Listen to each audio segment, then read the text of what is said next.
Mindhunter. So a series by David Fincher looking at Holden.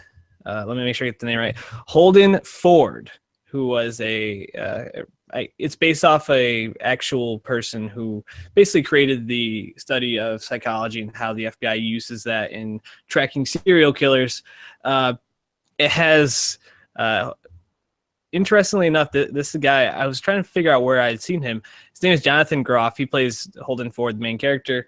I had seen him on Glee. Yeah, in a number of different things, but actually where I saw him first and where I think I remembered him from was from Glee. Which I was like, how did I know that guy? But it's interesting. Also, he dated Zachary Quinto. Did you know that? Oh, I didn't even know Jonathan Groff was gay. No. So he came out in 2009 and was like, is very like well respected within the LGBT community for before. So yeah, I thought that was an interesting power couple. I don't think they're still together, but I also really enjoy Zachary Quinto. I mean, even if you might not even be aware that you know Jonathan Groff if you're listening, because he was the original King George for Hamilton. So he's on the Hamilton soundtrack. So yeah, you've had some King George in your life, I take it. Dude, he was not only in Hamilton, but he was Kristoff in Frozen. So he's basically been in two of like the most viral, most popular pop culture things in the last 3 years. Mainstream, like pseudo famous, like C-list guy. Yeah, right, and he also has so playing alongside him is Holt McCallany as Bill Tench. Holt McCallany is like that dude. Like you would recognize him and be like, I've seen him in 100 different things, but you wouldn't be able to place him. He's that guy as you were. Exactly. But this show, I'm about 6 or 7 episodes in. It's really, really interesting. You know, classic Fincher, very like dark sets and kind of like almost like brooding lighting, things like that. But it's really well done. It's not a heavy watch. I mean, they talk about a lot of heavy things, but there's not a lot of blood or gore.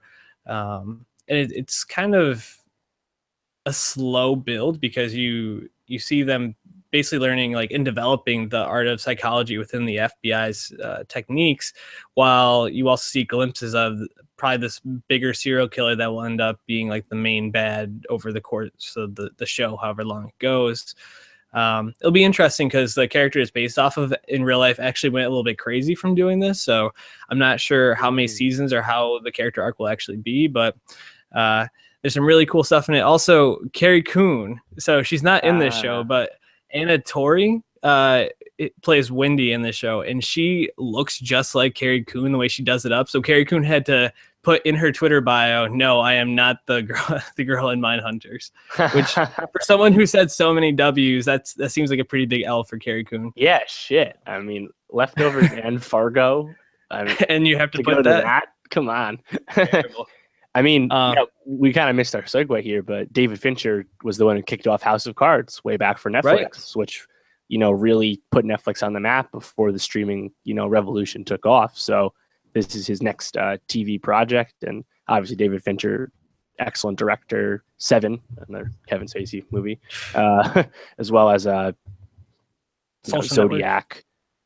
He's done a lot of great stuff. So, and Mindhunter is probably one of the best shows of the year. I haven't checked it out yet, but I'm gonna definitely make time for it because it's not just one of those.